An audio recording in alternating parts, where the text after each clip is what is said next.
Boa tarde. Iniciamos hoje com a palestra ministrada pela Ana Cristina Richter-Kroll, farmacêutica bioquímica com habilitação em Ciência e Tecnologia de Alimentos pela Universidade Federal de Santa Catarina. Mestre e doutora em Ciência e Tecnologia Agroindustrial pela Universidade Federal de Pelotas. Atualmente pesquisadora da Embrapa Clima Temperado em Pelotas. Boa tarde, eu gostaria inicialmente de agradecer o convite que a Bárbara me fez para eu participar dessa semana acadêmica dos cursos integrados em alimentos do IFE Farroupilha, Campus São Vicente do Sul. Fiquei muito honrada com o convite, o segundo ou terceiro convite que ela já me faz, eu já fui uma vez até aí e já pude participar de uma semana acadêmica também. E agora estou aqui conversando com o computador, o que torna mais difícil a apresentação, porque a gente não consegue olhar a fisionomia das pessoas, ver se está agradando ou não, porque normalmente quando nós fazemos uma apresentação ou estamos dando uma aula, nós olhamos a fisionomia dos alunos e nós vemos o interesse ou o descaso, E isso deixa a gente mais à vontade para poder manipular para lá ou para cá, Falar com o computador acaba sendo meio difícil, E não é tão fácil quanto muitos pensam, fica mais complicado um pouquinho. Mas eu vou tentar passar, a proposta da palestra, tentar estimular vocês a pensarem sobre isso e, quem sabe, quiçá vocês venham a trabalhar com isso, venham a pesquisar sobre esse assunto.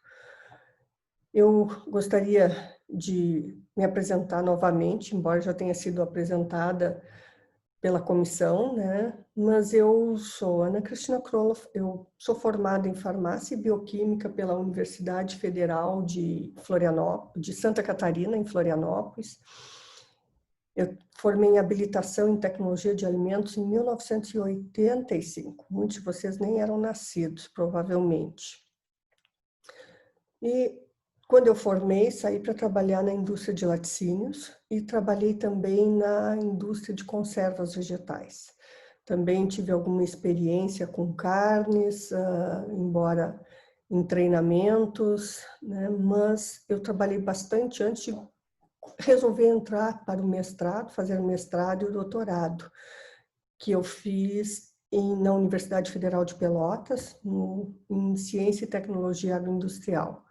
E, inclusive, neste período, logo após o mestrado e anterior ao doutorado, eu dei aula na Universidade Federal de Pelotas, no Departamento de Ciência e Tecnologia Agroindustrial, como professora substituta, Então, tive o prazer de ficar lá 3 anos, trabalhando como professora substituta na área de Ciência e Tecnologia de Alimentos. Em 2002, eu ingressei na Embrapa, fui trabalhar na Embrapa Caprinos, no Ceará, em Sobral, onde comecei trabalhando com tecnologia de carnes caprina e ovina. E em 2005 eu consegui minha transferência para Pelotas, onde estou até hoje, na Embrapa Clima Temperado, trabalhando na área de tecnologia de alimentos. Trabalho tanto com leite como frutas e hortaliças. Foco maior tem sido na área de tenho trabalhado bastante com batata, com citros, outras frutas e leite também, e alguma coisa em arroz.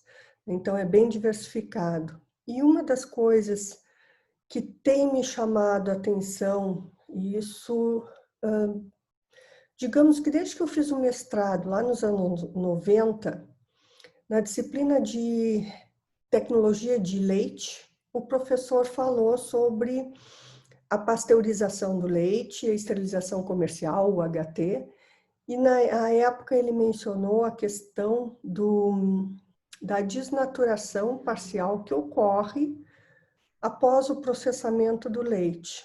E a gente, quando ouve a palavra desnaturação, fica meio, desnaturou, está perdendo proteínas, o organismo vai deixar de absorver essas proteínas, isso aí é ruim, vamos passar a tomar leite in natura, aí as pessoas vão ferver esse leite em casa, e muitos médicos mandam ferver 1, 2, 3 vezes, deixa levantar a fervura. Então, essa desnaturação parcial da pasteurização do leite passou a ser uma desnaturação total. O que ocorre durante a pasteurização do leite? O que é a desnaturação parcial do leite? Se nós pensarmos a conformação de uma proteína, que ela tem uma conformação enovelada, é como se nós tivéssemos um novelo de lã, aquilo é a minha proteína, e aquele novelo eu não consigo chegar no miolo, é difícil, eu tenho que ficar puxando o fiozinho. Quando nós provocamos uma desnaturação parcial, o que ocorre? Ocorre uma quebra de algumas cadeias dessa proteína, algumas pontes se rompem pelo aquecimento e esse novelo que ele era fechado, ele se abre um pouco, ele desenovela.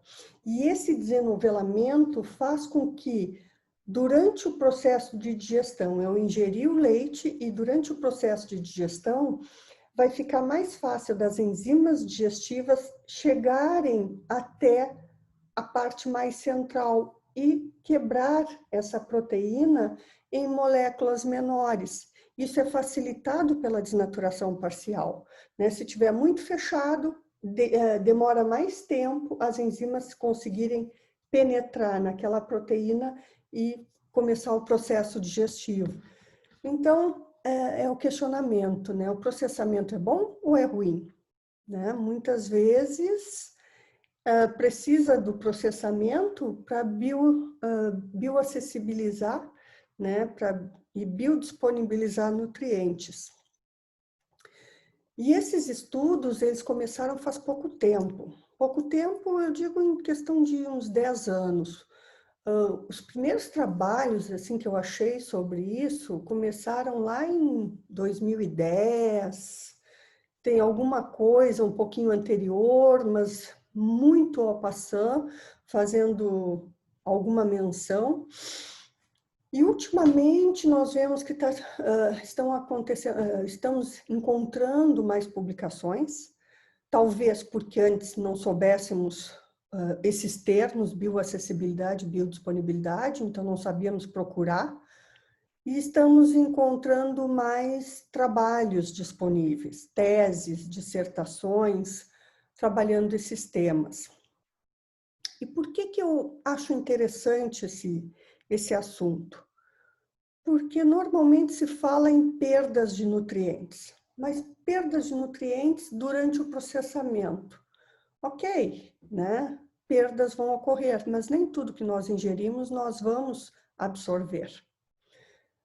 Porque muitas vezes a forma como o nutriente se apresenta não é uma forma que o nosso organismo reconhece para absorver. E por isso é importante estudos de bioacessibilidade e biodisponibilidade, porque a partir dessa digestão in vitro que é feita, nós podemos ter uma ideia do que vai acontecer no nosso organismo. Embora o organismo, né, a nossa parte fisiológica é extremamente complexa. Né? Não é porque eu ingeri um alimento que eu vou absorver tudo. Vai depender de uma série de fatores que nós vamos ver mais no decorrer da apresentação. Mas eu só gostaria de fazer um breve resumo, não é bem um resumo, um breve lembrete do que nós, em tecnologia de alimentos, conhecemos como produto processado, né? Como a classificação dos alimentos pela indústria de alimentos. E isso é mundial, né? Por que eu vou falar isso? Porque depois eu vou entrar num outro assunto e que vai dar meu mote para falar em bioacessibilidade e biodisponibilidade. Então, Qual o tema? O que eu escolhi? Alimentos in natura versus processamento. O que é melhor? Bioacessibilidade versus biodisponibilidade. Né? É importante que ocorra isso? Não é importante? O que isso significa? Então, rapidamente, só relembrar que existe uma catalogação de produtos alimentícios de acordo com a apresentação que ele tem no mercado. Nós podemos dizer que essa catalogação, ela é mundial. Né? Se nós formos para fora do Brasil, nós vamos ter, não com os nomes que nós conhecemos aqui, mas com outros nomes, né?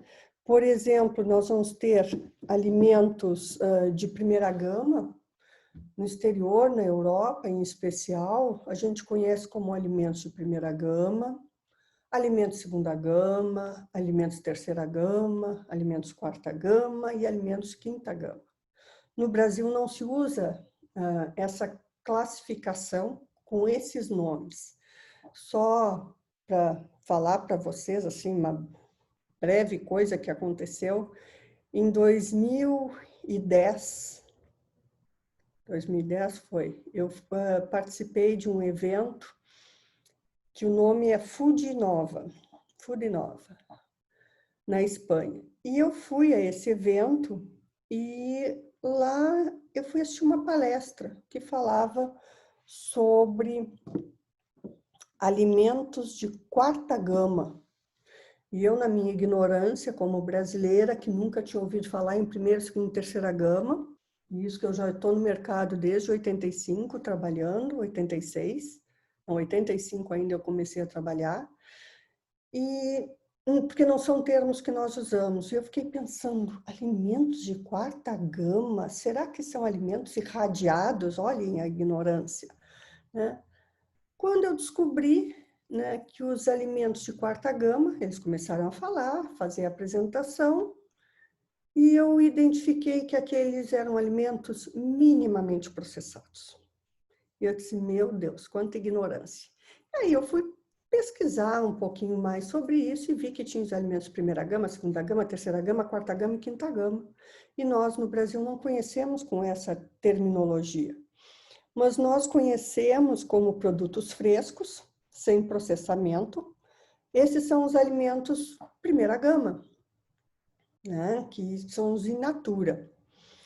Os alimentos de segunda gama são os produtos processados, as conservas vegetais, os embutidos, os laticínios. Processados são considerados alimentos de segunda gama. Aí nós temos os produtos congelados, eles chamam de alimentos de terceira gama. Os produtos minimamente processados, como eu já comentei para vocês da minha ignorância, são os de quarta gama. E o que são alimentos minimamente processados? Eu só vou relembrar, porque depois vocês vão ver, né, porque eu vou falar sobre a nova classificação. Produtos minimamente processados normalmente são frutas, vegetais, legumes, hortaliças, que são lavados, higienizados, cortados ou não, lavados novamente, secos e embalados, e mantidos sob refrigeração. Por quê? Porque os alimentos minimamente processados, eles têm de preservar ao máximo a sua textura, o seu sabor original, como da fruta ou do legume ou da hortaliça in natura. Não pode descaracterizar o produto original. E os de quinta gama são os produtos prontos para consumo. São aqueles alimentos pré-cozidos, que só se leva ao forno ou ao micro-ondas para aquecer, né? Então, eles têm rapidamente eles estão prontos para serem consumidos. Isso é o que nós conhecemos. Isto é o que o mundo conhece. Em 2018, no Congresso Brasileiro de Ciência e Tecnologia de Alimentos, que ocorreu em Belém, houve um debate muito interessante sobre a nova catalogação novo catálogo de alimentos da população brasileira. E houve muitos questionamentos, né?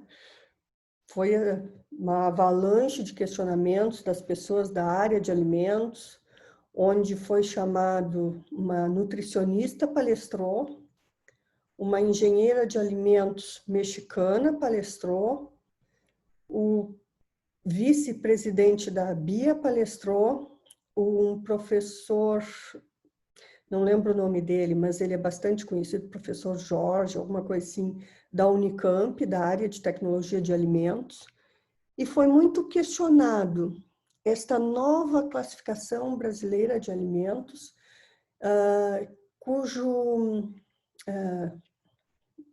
como é que é o nome? Foi publicado em 2014 pelo Ministério da Saúde uma cartilha sobre a nova classificação brasileira de alimentos. E nesse congresso foi extremamente questionado como que no Brasil o Ministério da Saúde classifica os alimentos sem conversar com ninguém da indústria de alimentos, sem conversar com ninguém da área de tecnologia de alimentos, da engenharia de alimentos, ninguém da área da ciência dos alimentos. Foi uma cartilha elaborada única e exclusivamente por nutricionistas e médicos. E no prefácio ali, na apresentação, eles falam bastante que após diversas reuniões e muita consulta a referências bibliográficas, eles chegaram à conclusão desta nova classificação de alimentos. Porque o Ministério da Saúde entende que a obesidade do brasileiro está relacionada única e exclusivamente à má alimentação, ou não única e exclusivamente, mas à má alimentação proporcionada pela indústria de alimentos. E aí se questiona, é a indústria de alimentos ou são os pais? Né, que para se ver livre ou para facilitar compra todo tipo de alimento que é processado pela indústria e não escolhe as coisas mais saudáveis. Porque nesse evento, inclusive, houve o vice-presidente da BIA, ele colocou, e se vocês quiserem ter maiores informações também, procurem no site da BIA, que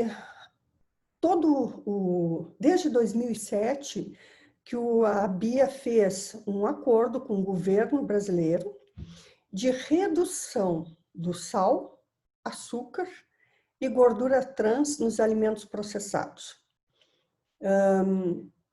E foi mostrado alguns dados bastante interessantes, né, pelo vice-presidente da BIA, que do açúcar produzido no Brasil, a indústria brasileira, ela consome, ou ela não necessariamente consome tudo no ano, mas ela adquire 19% do açúcar processado.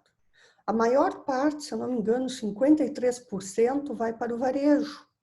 Né? E quem é que é o consumidor do varejo? Os consumidores são as donas de casa, a população em geral, né? Porque a indústria de alimentos, quem trabalha na indústria de alimentos, já pôde verificar que a indústria ela quer reduzir custos. Açúcar é custo, então se ela puder usar o mínimo de açúcar, ela vai usar, com certeza.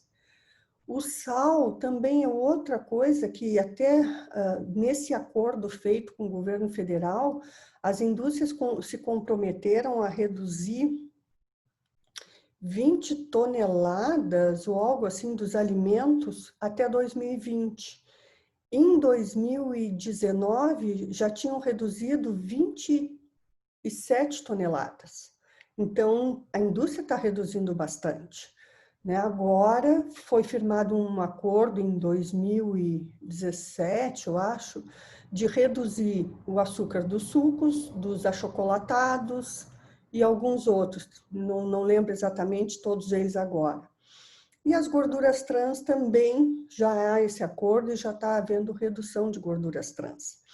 Então, não é só a indústria que é a responsável pela má alimentação do brasileiro e pela obesidade infantil na adolescência e adultos, mas também a gente sabe que tem muito de sedentarismo, de má escolha dos alimentos.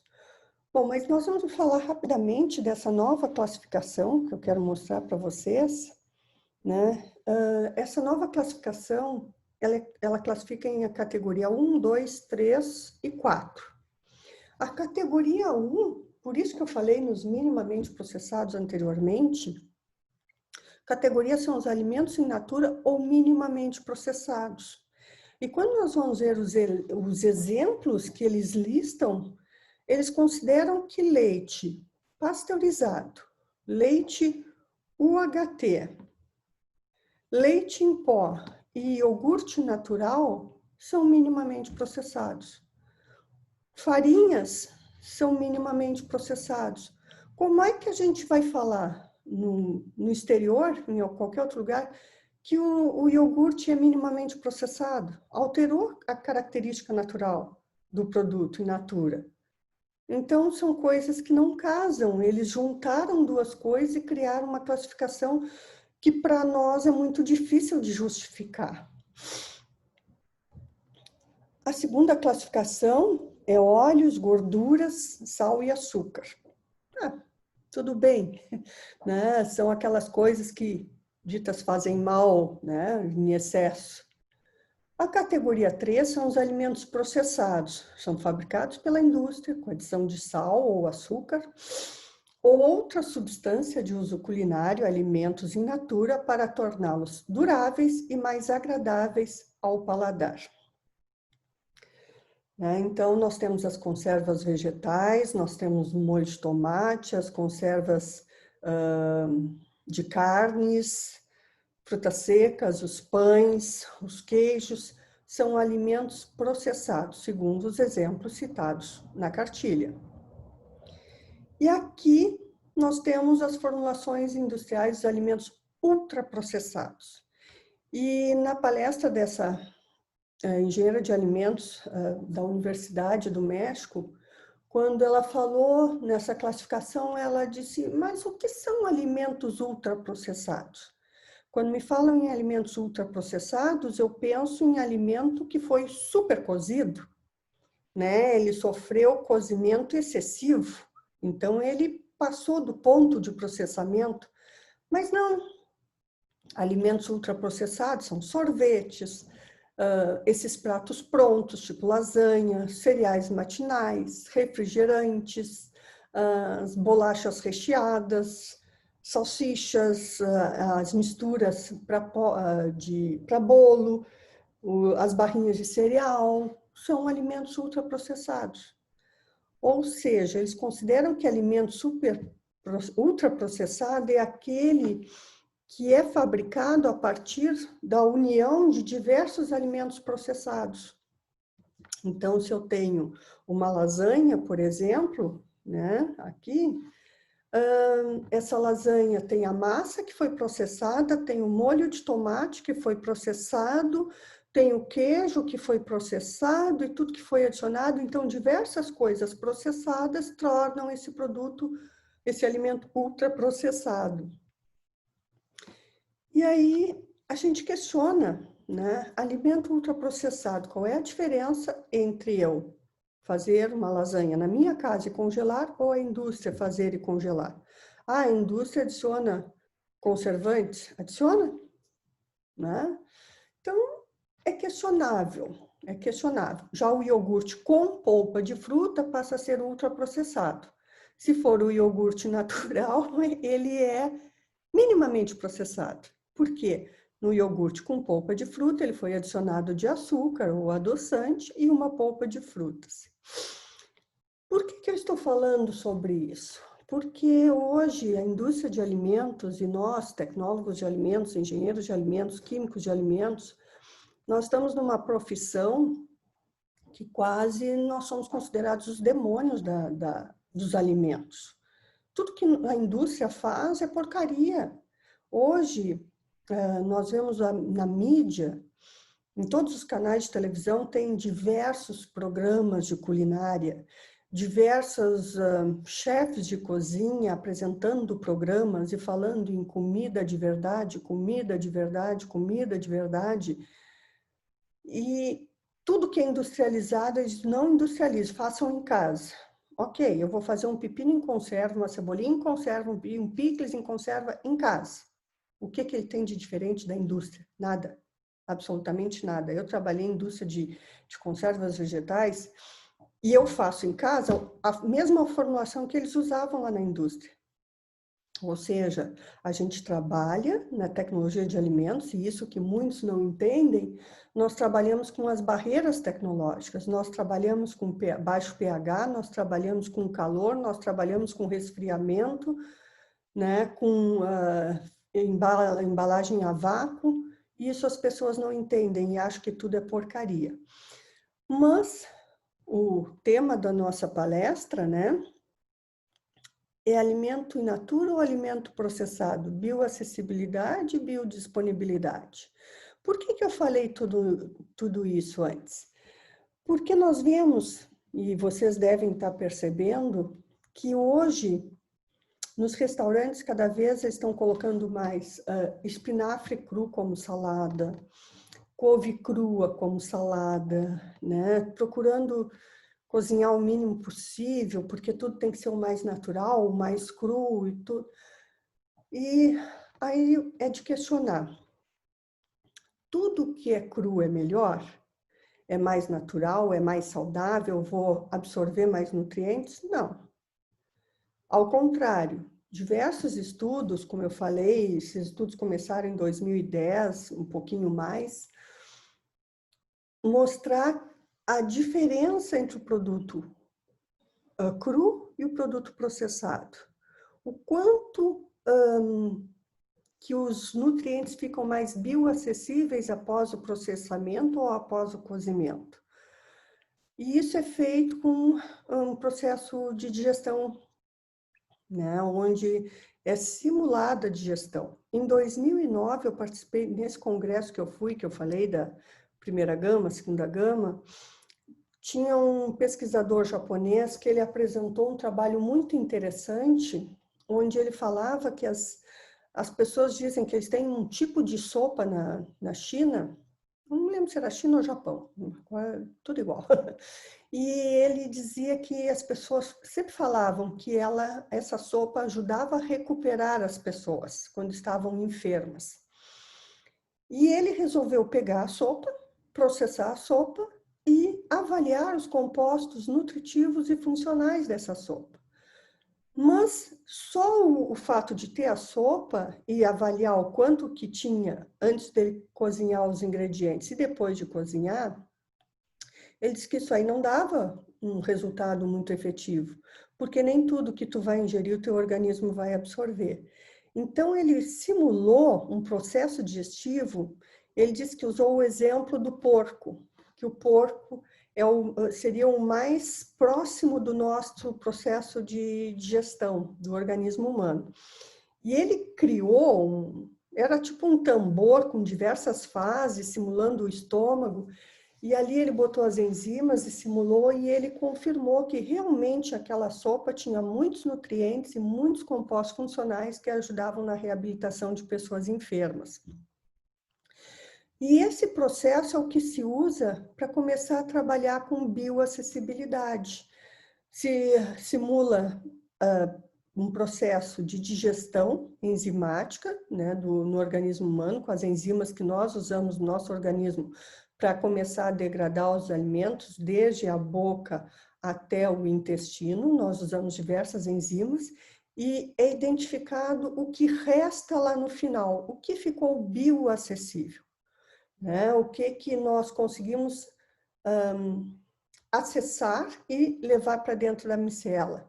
Então, a bioacessibilidade, ela se refere a uma fração do alimento que é ingerido e que, após os diversos processos, o processo fisiológico enzimático de degradação desse composto ou desse alimento, vai fazer com que esse composto que fica, ou seja, que essa estrutura química que fica, ela vai ser transportada para dentro das micelas e vai ser disponibilizada para absorção intestinal, que o nosso organismo vai disponibilizar, vai aproveitar dessa bioacessibilidade, dessa forma com que o alimento ou nutriente se apresentou e pôde ser aproveitado pelo organismo e vai ficar disponível para o organismo absorver e usar na composição de proteínas, de enzimas,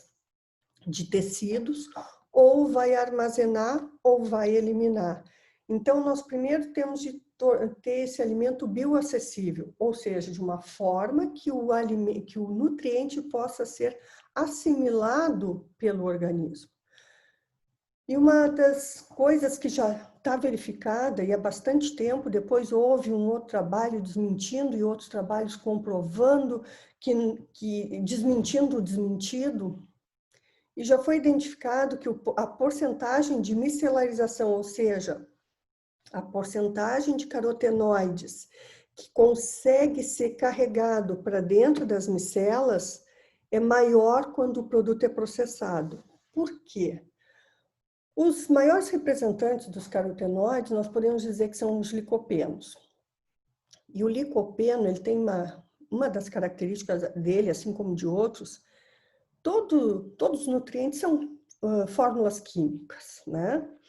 E o licopeno, ele tem uma configuração, quando ele está in natura, ele apresenta uma configuração trans, na isomerização dele. E essa configuração trans não é reconhecida pelo organismo humano. Muito pouco ele consegue reconhecer e absorver. Quando ele é processado devido ao aquecimento, esse aquecimento faz com que ocorra uma alteração nessa configuração trans pela polarização da molécula, tudo, e ela se transforma numa configuração cis. E essa configuração cis é a configuração que o organismo reconhece e consegue reagir com aquele licopeno e absorver, transportar para dentro da micela. Então, na época do tomate, falava-se que não adianta a pessoa consumir 1 quilo de tomate por dia na forma de salada, que ele vai aproveitar muito pouco desse licopeno. Ao passo que se ele transformar esse tomate em molho de tomate e usar na alimentação, ele vai absorver muito mais. E o licopeno, ele é um dos grandes aliados na prevenção do câncer de próstata. Então, nós temos que questionar, é melhor consumir in natura ou melhor consumir processado? Né? Ah, mas no processamento tem os conservantes, corantes, tem tudo isso. Mas, às vezes, a gente pega uns tomates ali que fazem um molho de tomate caseiro e quando abre aquilo fica cheio de fungo. É melhor ter o fungo ou ter um pouquinho de conservante para evitar esse fungo que pode ser produtor de micélios, pode ser produtor de toxinas, né? Tudo é questionável. Até porque, quando nós trabalhamos com os conservantes, corantes e tudo mais, nós obedecemos o Códex Alimentários. E o Códex, para que um conservante seja indicado, ele tem que ser muito estudado, tem que ser determinado a sua dose letal 50.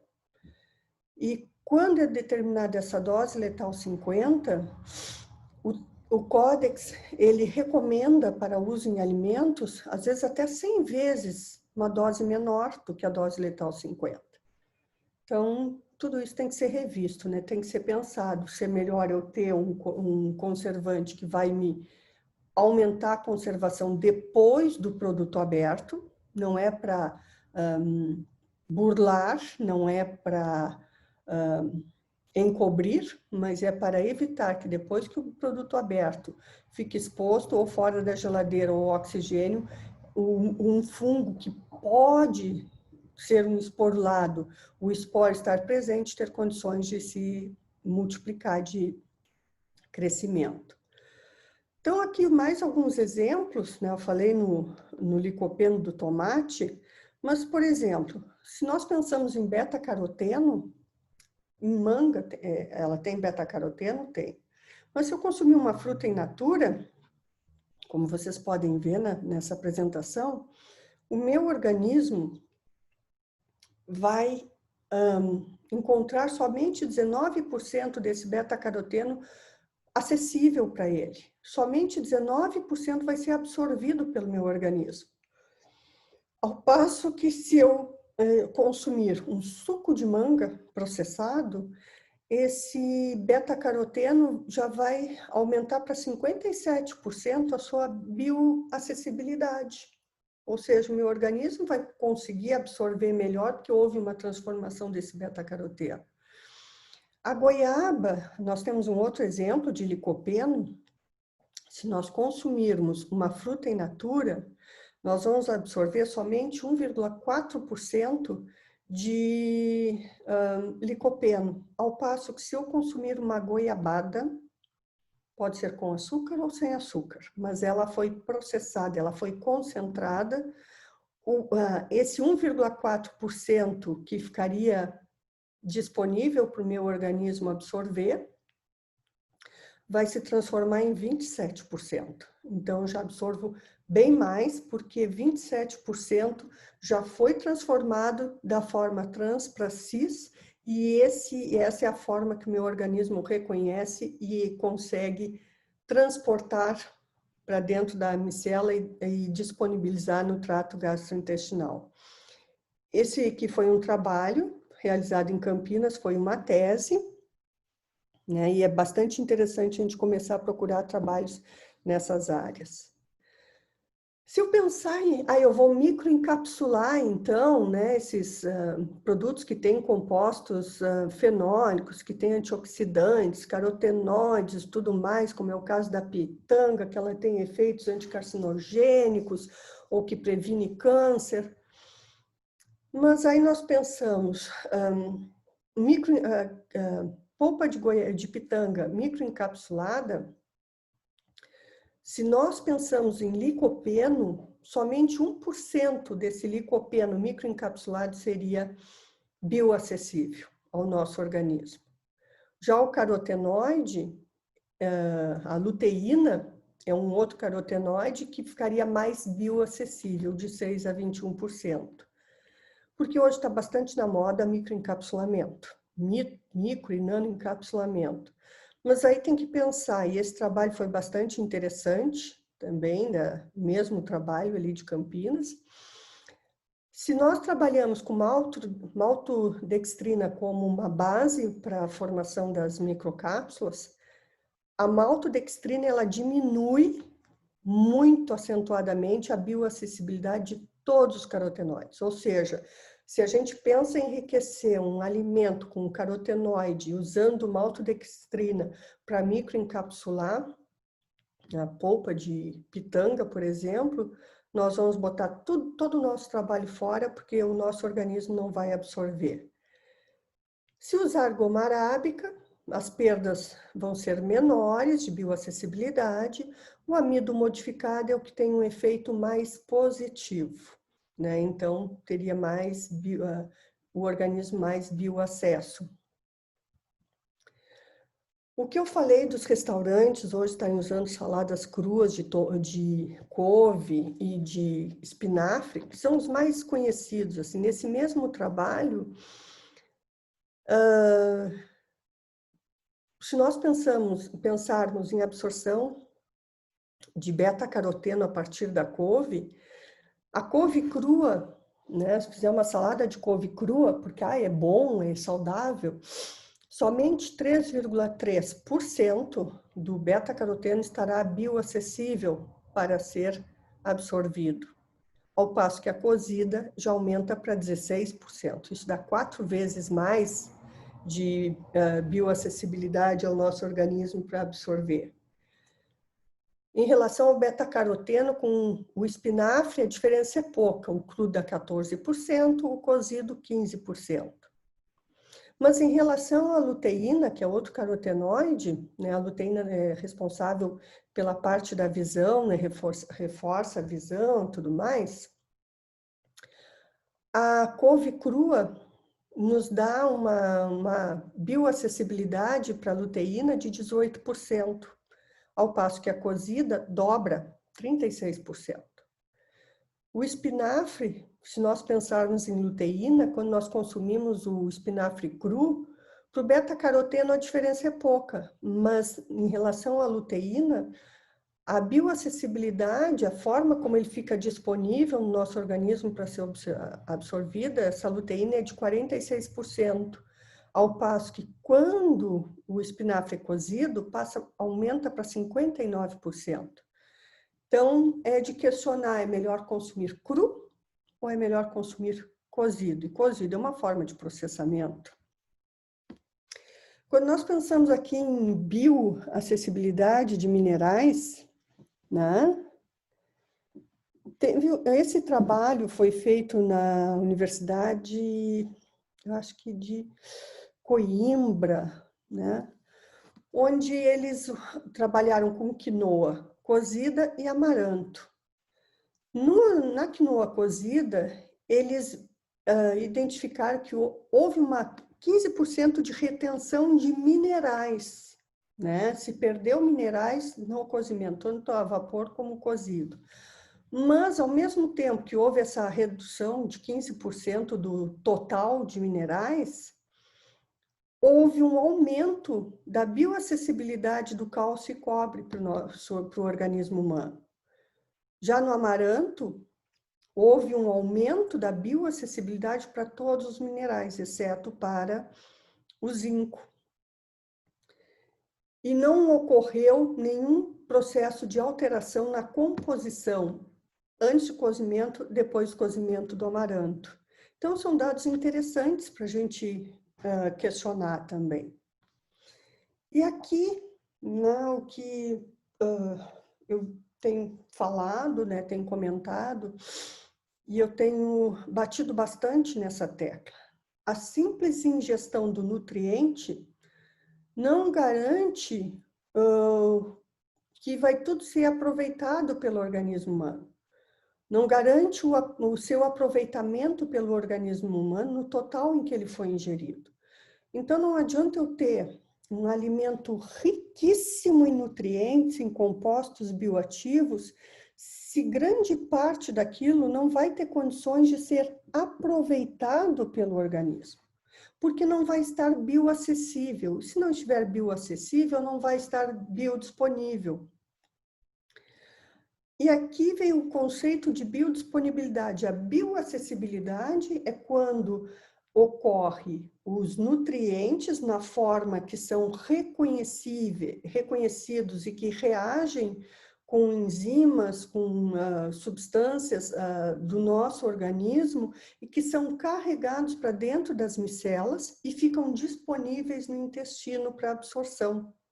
A biodisponibilidade é pegar essa quantidade do nutriente que foi ingerido, que está bioacessível e que pode ser utilizada ou armazenada pelo corpo. Ou seja, depois a bioacessibilidade pega os nutrientes e carrega para dentro do intestino. A biodisponibilidade é quando chega ali as enzimas e as células que reagem com os nutrientes e dizem, tá tudo aqui para eu poder usar. Então, agora eu vou ver, isso aqui eu tenho excesso, vitamina C eu tenho excesso, então não quero, não preciso, pode ser descartado.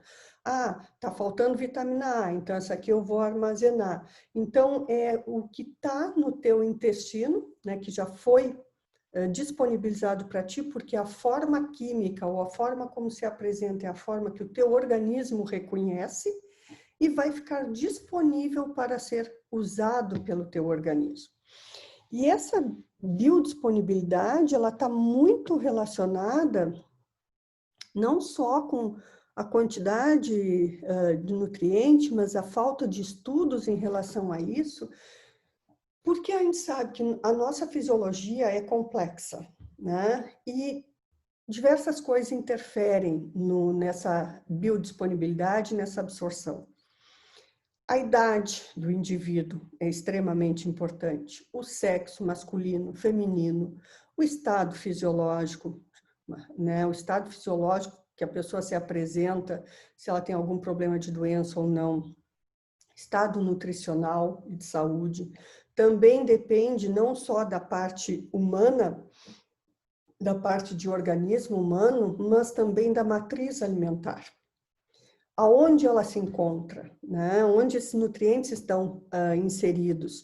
Se essa matriz alimentar ela contém alguns compostos antinutricionais, depende da interação entre nutriente e nutriente, as condições de processamento do alimento, tudo isso pode interferir na forma química e tornar mais disponível ou indisponível.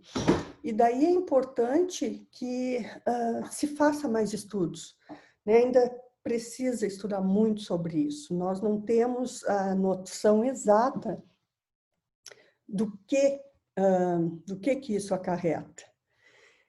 E como conclusão, nós podemos dizer que esse processo, o processamento culinário, ou não, o processamento industrial vai afetar a forma como os nutrientes ficam acessíveis para absorção. Né? Se for in natura, se for consumido cru, se for consumido processado, cozido a vapor, se for esterilizado, se for concentrado, nada disso nós sabemos. E há uma necessidade de estudos para conhecer melhor a estrutura física dos alimentos e a bioacessibilidade de seus componentes. Sabe-se pouco ainda. E um pesquisador espanhol, em um artigo que ele escreveu, ele disse que os resultados de bioacessibilidade e biodisponibilidade, quando forem conhecidos pelo consumidor mais exigente em relação a nutrientes e à sua saúde, isso constituirá um determinante nas mudanças dos hábitos alimentares. Então, é importante que a gente reveja esses conceitos, que a gente estude mais, que a gente pesquise mais sobre isso. Bom, meu tempo acabou, né? Eu quero agradecer a atenção e me coloco à disposição para as perguntas que porventura venham. Muito obrigada.